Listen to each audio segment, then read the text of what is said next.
Hello, and welcome back. Ugly Goblin here. So, it's time for another program. But what's this about? Well, it's about all the old stories that you used to find in White Dwarf. All the rules and the compilations and compendiums. I'm going to be trying to upload a new episode as often as I can over time. So, if this is the sort of thing that you're interested in, then please hit like and subscribe. And now, let's get on with Waranory.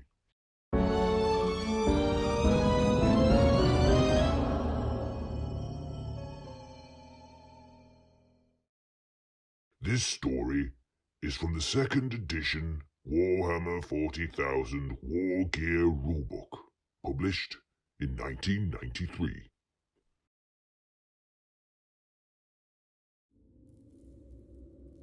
For over 10,000 years have I lived, intoned the Chaos Warrior.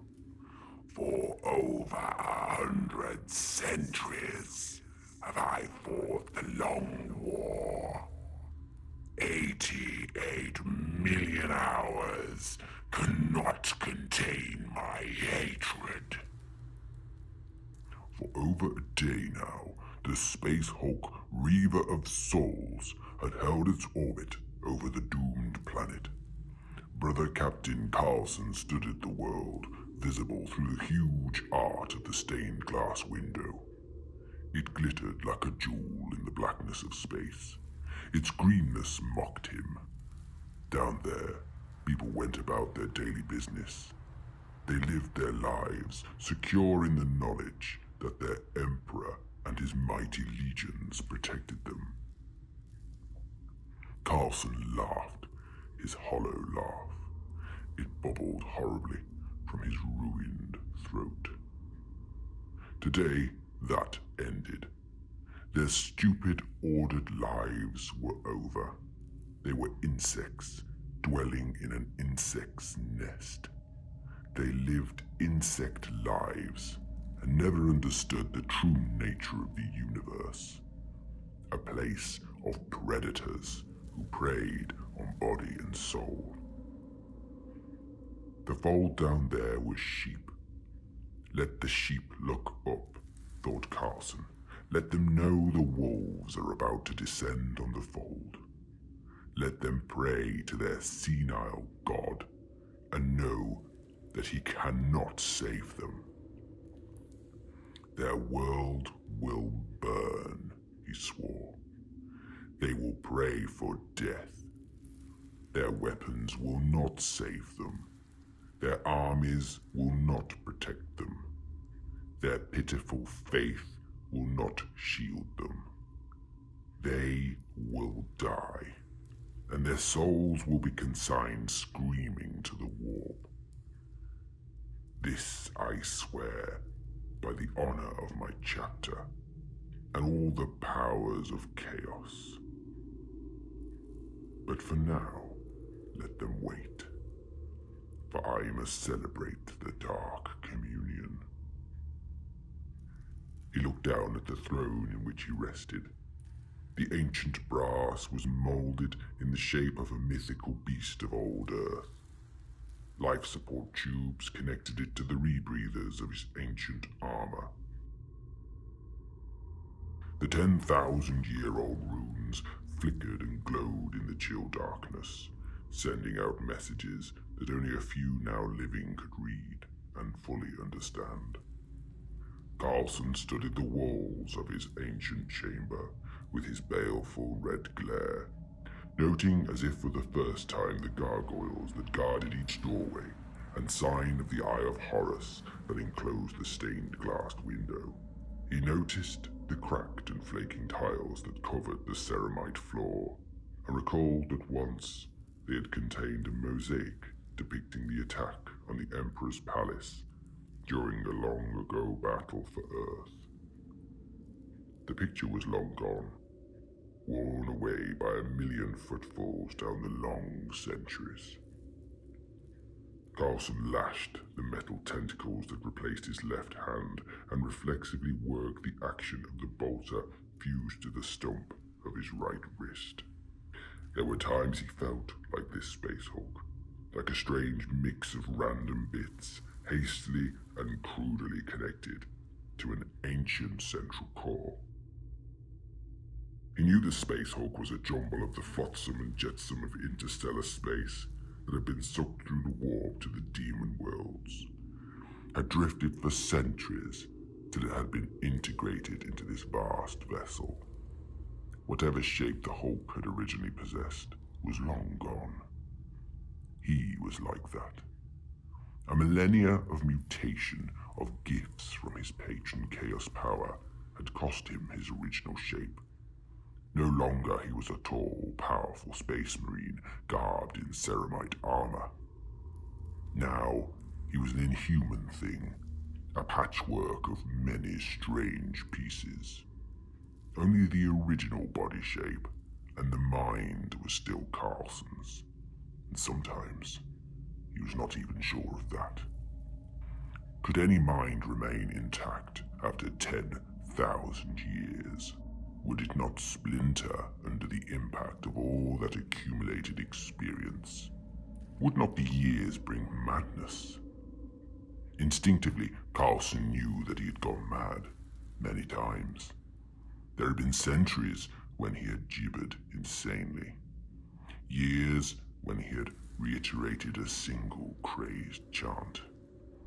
He knew that he had lost so much. No mind could hold all his memories. They overflowed like wine from an overfilled cup. It was part of the gift and the curse of his immortality. That was why, when they could, he and his men celebrated the Dark Communion. They preserved what was important. They stayed themselves and did not devolve into howling chaos spawn. In the end, when all was said and done, they were Space Marines, and they had a Space Marine's pride. Carlson cleared his mind, as he had learned so long ago. He turned his gaze inward. He needed no drugs, no chants, none of the aids and adjuncts that lesser sorcerers used.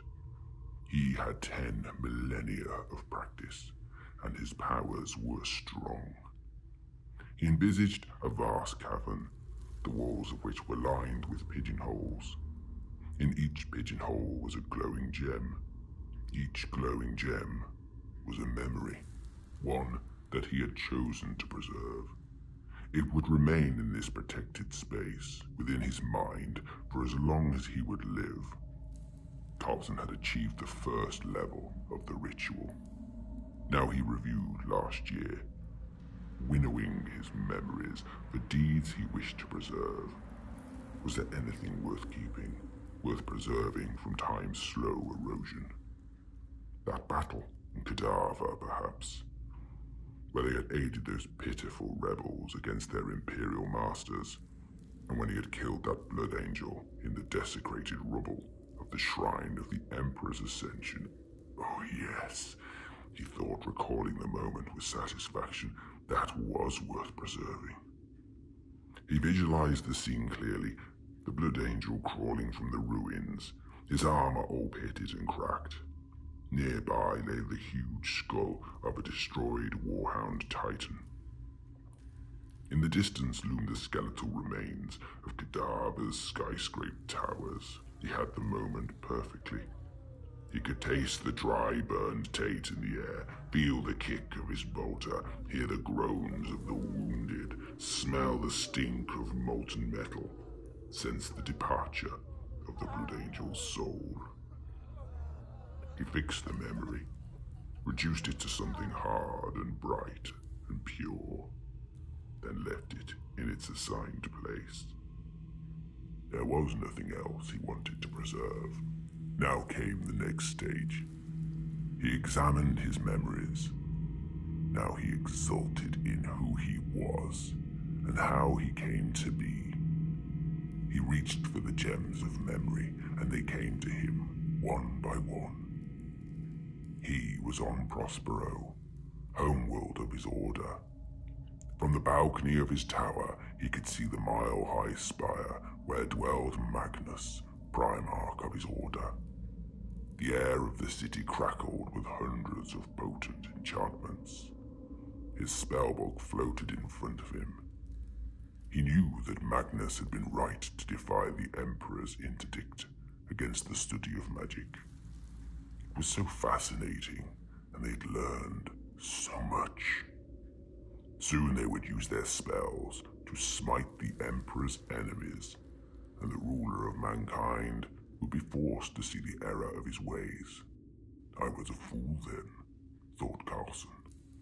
We were all fools. He reached for another memory. Anger at the betrayal filled his mind.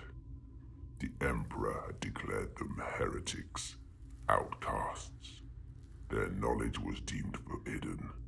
They were to be purged. The Space Wolves had been dispatched to cleanse Prospero. They were forced to flee.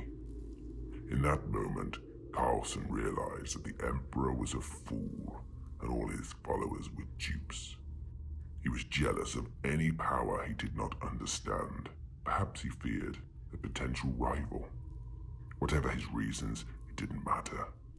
The Thousand Sons must take to their ships and accept War Master Horus's offer of sanctuary. It was their only chance of survival in the turbulent period of civil war. The only way to protect what they had gained. Another scene filled his mind. He aimed his bolter at the Loyalist and pulled the trigger. The man screamed and fell. Laser fire scorched the pavement all around him, but the shimmer of his protective spells warded it from his body. In the distance, he could see the mountain-high silver walls that protected the Emperor's palace. Overhead, the blue sky of Earth was filled with ships. This was the final battle. Today, the fate of the galaxy would be decided. The scene melted into another memory of that awesome battle. He stood before the gleaming black valves of the ultimate gate, the towering portal that guarded the entrance to the inner palace. All around him he sensed the press and surge of bodies. Overhead, an angel-winged man in blood-red armor wrestled with a huge bat-winged demon. With a final mighty surge, the demon cast the man down. Carlson heard granite crack, and his roar of triumph mingled with 10,000 other voices. He watched the Earth recede behind him through the armor-glass window of the spacecraft. The taste of defeat was bitter in his mouth. The Emperor had defeated War Master Horus. Loyalist reinforcements approached Earth, bearing the accursed Space Wolves and the Dark Angels. They were defeated. The rebellion was over. Now they must flee to the edge of the galaxy, to the one place their foes would not dare pursue them. To the Eye of Terror. He stood amid the rubble of Prospero and watched the sky change color. His voice mingled with the chanting of his brothers. Chain lightning crackled from horizon to horizon. Pain filled him as he forced his mind to the task. The towering presence of Magnus was there, calming him, reassuring him that what they attempted could be done, that they could indeed shift an entire world through the warp to the Eye, that their ancient world could be theirs again. He raced down a long street between low, squat buildings. Behind him he heard the whoosh of displaced air. Turning, he snapped off a shot with his bolter. The long, sleek Eldar jetbike jinked to one side, and the shot ricocheted from the walls. He looked in horror at his hand. It was starting to change. The fingers were lengthening. Already they had fused with his gauntlet, and he could not take it off. Was this the result of long-term exposure to the warping influence of chaos within the eye, or something else? His armor was already changing, flowing into a new style. Tiny metal skulls covered his belt. A demon's head leered from his shoulder guard. Fear of the change filled him. He stood in the long hall of a tumbled-down building. The roof had long ago collapsed, and cold stars glittered in the sky. The demon crouched in front of him, confined by the pentacle and the power of his will. It snarled, and flickers of warp flame emerged from its mouth. It did not want to share its wisdom with him, but he knew that soon it would. He wrapped his tentacles round the throat of the blue-armored ultramarine. The man struggled and writhed in his grasp, frantically trying to break his grip and bring his bolter to bear. It was a hopeless struggle. Slowly, inexorably, Carlson lifted him, and with one mighty heave, threw him off the top of the tower. He watched with satisfaction as the man tumbled headlong to the ground, over a mile below. The fight was over. The last ultramarine on the planet was dead. The governor's palace was theirs. On and on it went. Memories flickered through his mind, reminding him of ancient triumphs and ancient defeats, and all the things he desired to remember, and some of the things he would like to forget, but could not. The touch of his sergeant brought him from his reveries. He looked up into Kane's twisted goat face. "What is it?" he asked. "Lips rise from the planet, brother captain. Defenders come to meet us." Good, thought Carlson. Perhaps this planet shall provide us with some sport, after all. So there we go, another splendid story. And for those of you that are into the lore, you may have spotted a few discrepancies in this old tale. Things change, you see. Now, if this is something you do enjoy, then please remember to like and subscribe. And if there's any stories you'd like to see, then please leave a comment below. And if I can find that story, then I'll try to get it uploaded for a future episode. And until then, Ugly Goblin out.